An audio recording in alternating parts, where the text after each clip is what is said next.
अब ये वाला क्वेश्चन देखते हैं। Question number 20। Sanjeev had invested money in a relatively new company. He was not very good at following the fundamentals of the business. However, his broker had suggested him to sell all the shares of the company. The broker suggested him to take proper consultation before investing the money next time. However, Sanjeev habitually again bought shares of another company with weak fundamentals. However, he quickly sold the shares the same day. The T plus 2 settlement was still not complete and the liquidity issues resulted in imposition of penalty on him. Dear students, ये एक realistic situation है, ऐसा हो जाता है। कई बार ऐसे shares होते हैं जो कि फंडामेंटली वीक होते हैं, यानी कि उनकी बैलेंस शीट में दम नहीं होता, तो बहुत लोग उनमें इन्वेस्ट नहीं करते। लेकिन कुछ लोगों को लगता है कि क्योंकि ऐसे शेयर्स में फ्लक्चुएशंस देखने को मिलती हैं, तो वो सोचते हैं अगर फ्लक्चुएशन हमारे फेवर में चली जाएगी, यानी कि ऊपर की तरफ चली जाएगी, तो हम कमा जाएंगे। तो वो ऐसे शेयर्स में कई बार इन्वेस्ट कर देते हैं। लेकिन अब आप सोचिए कि आप तो बायर हैं, ठीक है? तो उस दिन मूड ऐसा बना हुआ है कि सब लोग बाय कर रहे हैं।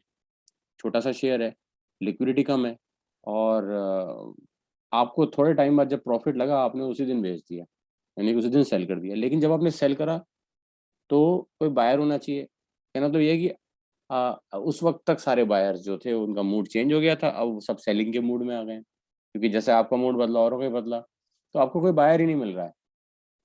अब ऐसे में क्या होगा, आपका जो वो है रोलिंग सेटलमेंट तो पूरा हुआ नहीं है T+2 डे, कि आपके डीमैट अकाउंट में तो आई नहीं है, तो आपके ब्रोकर ने आपको कई बार फैसिलिटेट कर देता है ब्रोकर।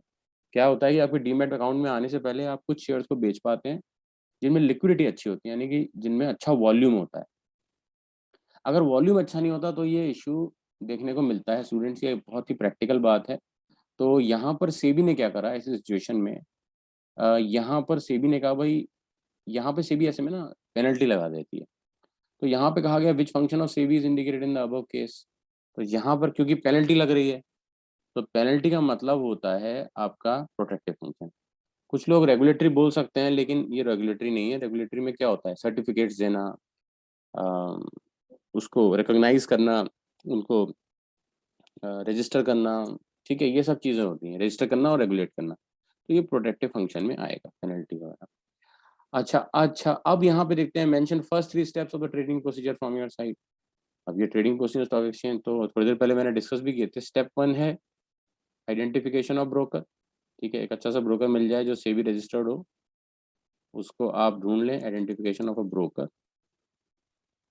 सेकंड स्टेप जो हम देख सकते हैं वो होगा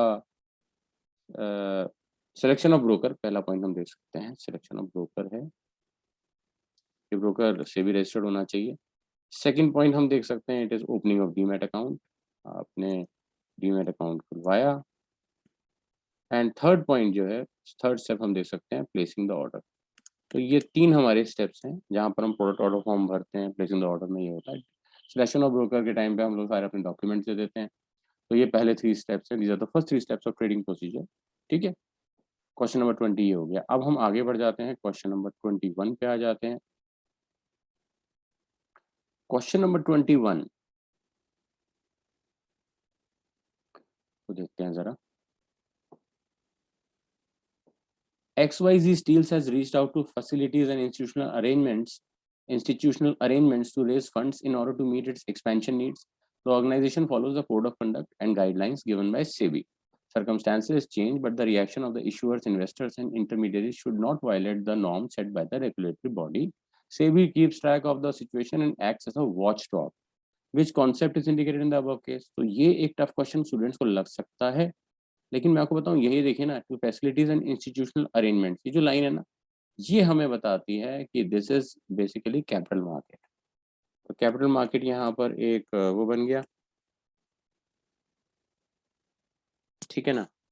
तो ये ठीक है ना, इस लाइन से हमने इसको कैच किया है। विच फंक्शन से भी are fulfilled by it as a watchdog. कभी भी वॉचडॉग की बात होती है तो उसमें आते हैं रेगुलेटरी एंड जो आपके होते हैं, इसको क्या, रेगुलेटरी फंक्शंस आते हैं। और जो अभी मैंने आपको बताया था, लास्ट टाइम में बताया था, प्रोटेक्टिव फंक्शंस। तो ये जो फंक्शंस होते हैं यही वॉच डॉग में आते हैं, इसमें डेवलपमेंट फंक्शंस नहीं आते हैं। वॉच डॉग एक जैसे कोई सर्वेलेंस रखने की ऑर्गेनाइजेशन होती है, उसे वॉच डॉग कहा जाता है, तो स्टॉक मार्केट के लिए वो सेबी बनाई गई है। अब इसमें उन्होंने कहा मेंशन ओनली टू, कोई भी आप इसके ऐसे वो बता दीजिए, तो हम इसमें रेगुलेटरी बता सकते हैं और प्रोटेक्टिव बता सकते हैं, जैसे कि प्रिवेंटिंग मैल प्रैक्टिसेस, ठीक है, जितनी भी मैल प्रैक्टिसेस होती हैं उनको रोका जाए। जैसे इनसाइडर ट्रेडिंग थोड़ी देर पहले क्वेश्चन आया था, ऐसी एक प्राइस रिगिंग होती है, ठीक है ना, जिसमें कि प्राइस के साथ छेड़छाड़ की जाती है, प्राइस को मैनिपुलेट किया जाता है, और उससे बहुत सारे इन्वेस्टर्स को लॉस हो सकता है, क्योंकि बड़े बड़े ऑपरेटर्स प्राइस बढ़ा देते हैं फिर घटा देते हैं, अपने हिसाब से बाइंग और सेलिंग करते हैं, बहुत बड़े लेवल पर वो स्केल पे करते हैं, तो पूरा मार्केट उससे शेक हो जाता है। और दूसरी चीज इन्वेस्टर प्रोटेक्शन, ठीक है, तो ये दो आप यहाँ पे लिख सकते हो, है ना। इसके अलावा इंश्योरिंग कोड ऑफ कंडक्ट भी लिख सकते हो, हालांकि यहाँ पे दो ही पूछी गई हैं, तो preventing malpractice and investor protection, ये दो हो गए, ठीक है। इसके बाद हम आ जाते हैं नेक्स्ट के ऊपर, क्वेश्चन नंबर 22। अब क्वेश्चन नंबर 22 में पूछा गया है, Ratan wants to buy treasury bills but before doing that he wants to confirm four things. T bill should be purchasable in rupees 15,000, it should be a promissory note, it should be a short term, it should be issued at discount and redeemed at par. अगर अब आगे question है, only if these four conditions are met then only he will decide to invest in treasury bills. अच्छा, चार चीजें confirm करेगा, तब जाके अगर ये चारों चीजें होंगी तभी वो टी बिल्स में इन्वेस्ट करेगा। Which of the following given four conditions are incorrect in relation with the T bills. तो देखिए डियर स्टूडेंट्स, ये जो चीज है ना, it is a promissory note है, it should be issued at discount and redeemed at par है, ये कमर्शियल पेपर के केस में भी ठीक है। इसे प्रोमिसरी नोट तो सारे ही हैं लगभग, आप देखोगे, है ना, क्योंकि इसमें प्रॉमिस की जाती है। एक जो आप बैंक का जो 100 रुपए का नोट होता है ना, या 200 का नोट होता है, वो भी एक प्रॉमिसरी नोट ही है, उसमें भी प्रॉमिस की जाती है, right. It should B short term, short term होता है, टी बिल की जो मैच्योरिटी पीरियड है वो 91 डेज के मल्टीपल में होती है, ठीक है। हालांकि ये चीज़ हमारी बुक में गिवन नहीं है, लेकिन मैं वैसे आपको बता रहा हूँ कि 91 डेज के मल्टीपल में इसकी मैच्योरिटी होती है, T91, T182, इस तरीके से टी बिल्स की मैच्योरिटी होती है, T364, ठीक है। और ये जो है वो अगर आप देखो तो शॉर्ट टर्म ही कहलाएगा। विद इन 1 ईयर किसी चीज का अगर मैच्योरिटी पीरियड है then it will be known as short term, ठीक है ना। ये चीज हम यहाँ पर देख सकते हैं। और बुक में 91 डेज का तो डिस्क्रिप्शन है, बट 182 मल्टीपल वो वाली का डिस्क्रिप्शन नहीं है, तो वो मैंने आपको अपनी तरफ से बताया है। अच्छा, तो और ये जो ये भी ठीक है, लेकिन ये चीज ठीक नहीं है कि it is purchasable in rupees 15,000, नहीं नहीं, इसका जो डिनोमिनेशन है वो 25,000 है। हाँ, डिस्काउंट पे आप इसको लाइक आपने से 23,000 पे खरीद लिया फॉर एग्जाम्पल, ठीक है ना, या आपने मान लो उसकी फेस वैल्यू आ रही है 1 लाख और आपने 96,000 पे खरीद लिया, तो इस तरीके से वो कर सकते हैं, बट उसका जो मिनिमम अमाउंट जो है वो 25,000 होता है, ये नहीं होता, 25,000 होता है, तो ये गलत हो गया। तो ठीक है, अब हम आगे बढ़ जाते हैं। Ravi Constructions has recently issued its share in order to raise finance to meet its upgradation needs and expansion plans. The company has to go through proper audition about the various requirements to be met as an issuer. एक proper एक audition के पे उसको गुजरना होगा।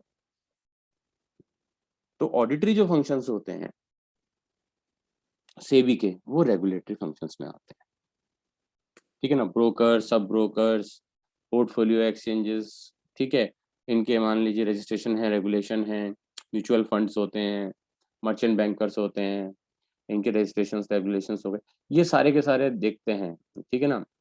Under writers हैं और mutual funds हैं, ये सब। अच्छा, इसके अलावा जो इंस्पेक्शन होता है, जो ऑडिटिंग होती है, या कोई भी ऐसा काम जो लेविंग ऑफ फीस होती है, फीस भी लेवी करता है ना सेबी टाइम एंड अगेन, अलग अलग प्रोसेसेस के लिए। और इसके अलावा किसी भी तरह की कोई एक्टिविटी होगी जो कि सिक्योरिटीज कॉन्ट्रैक्ट एक्ट के अंडर होगी, ये चीज हमेशा ध्यान रखा जाए कि सिक्योरिटीज कॉन्ट्रैक्ट एक्ट के वायलेशन में कोई भी कंडक्ट सेबी नहीं करता है, उसी को उसको फॉलो करता है। तो यहाँ पर जो आंसर आएगा वो आएगा रेगुलेटरी फंक्शन। ठीक है, ध्यान से करेंगे इसको, ये इतने इजी क्वेश्चंस नहीं है। अगर आपको इजी लग रहा है तो बहुत अच्छी बात है, इसका मतलब आपने चैप्टर को ढंग से रिवाइज किया है।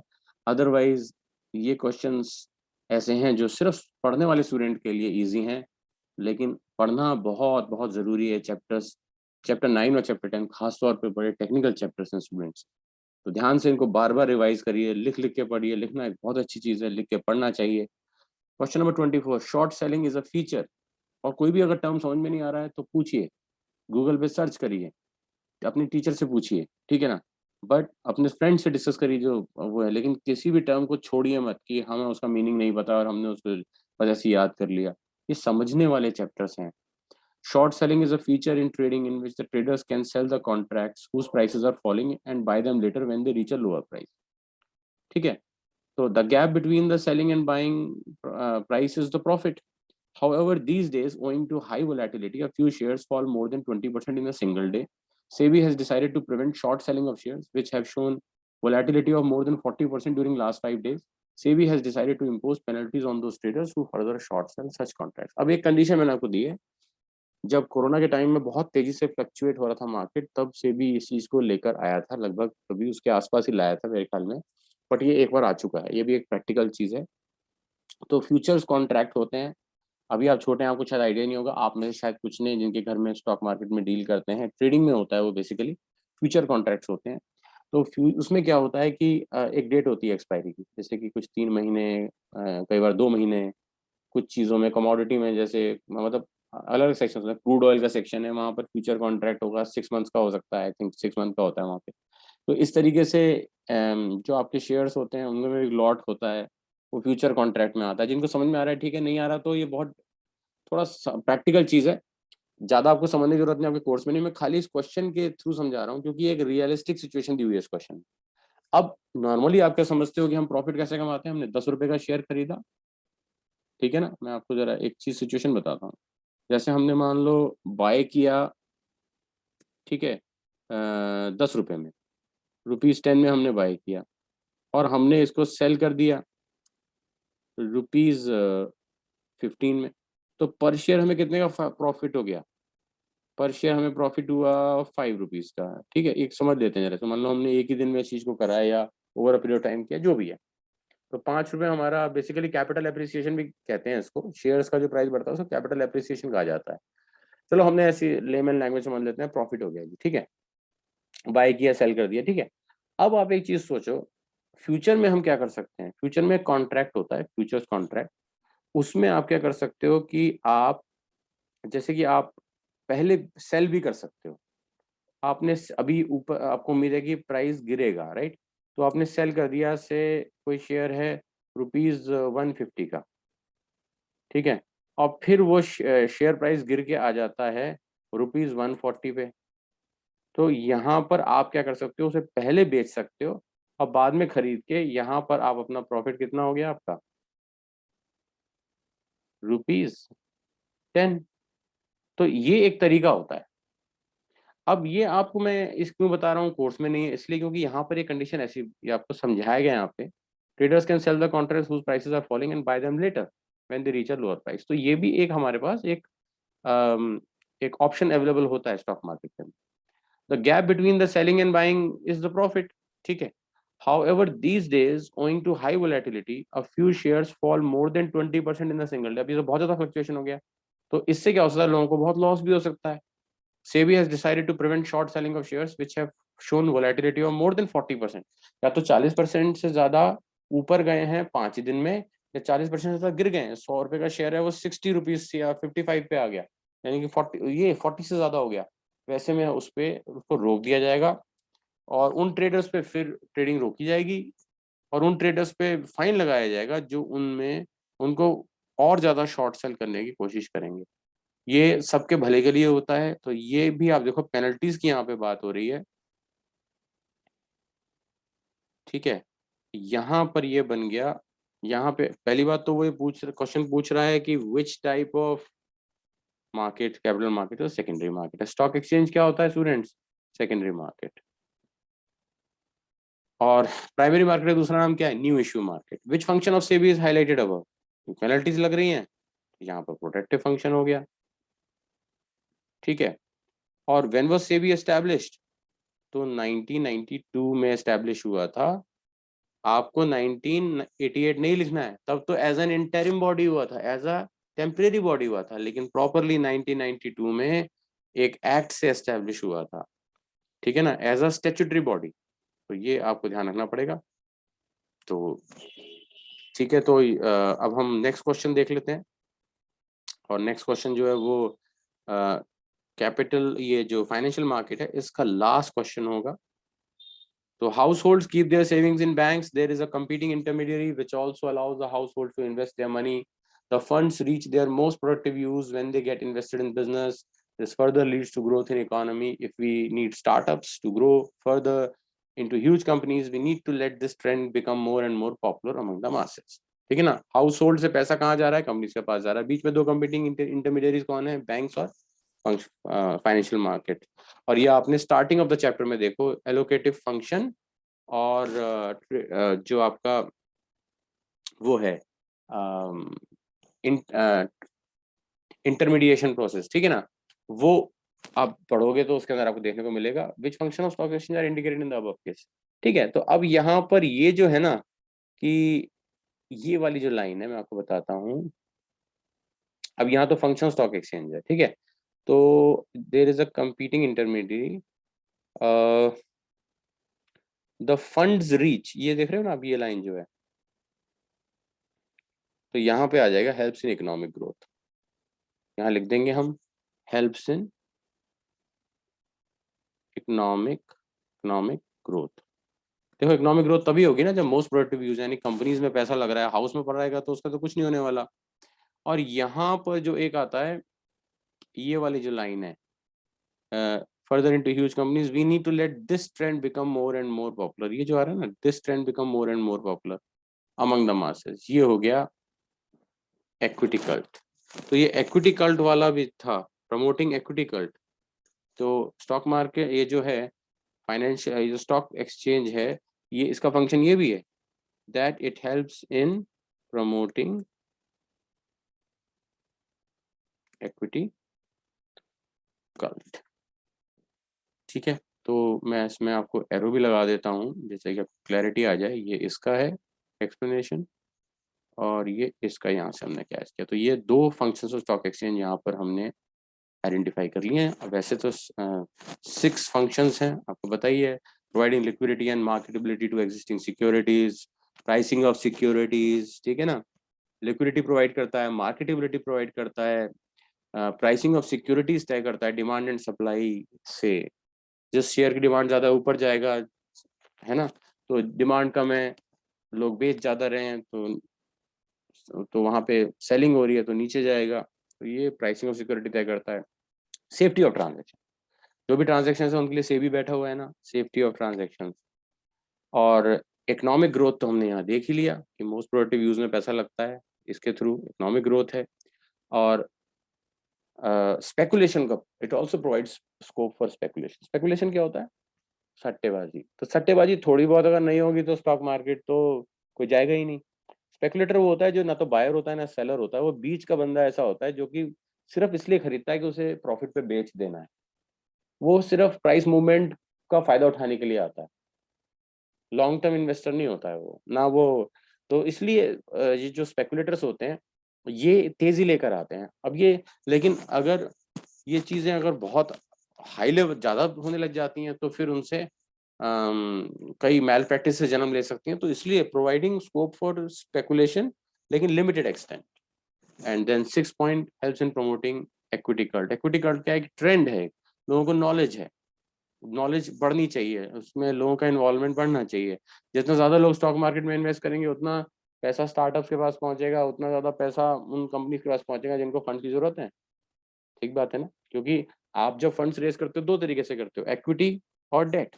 डेट तो आपको बैंक प्रोवाइड कर देगा, लेकिन इक्विटी से पैसा कहाँ से आएगा, ये पैसा आप फाइनेंशियल मार्केट से उठाओगे through shares, by issuing shares. Share क्या है, बिजनेस का एक हिस्सा, कंपनी के बिजनेस का एक हिस्सा, जो कि वो मैनेजमेंट अपने पास ना रख के शेयर होल्डर्स को बेचता है, and then shareholders also become the owner to the tune of the percentage of shares they hold.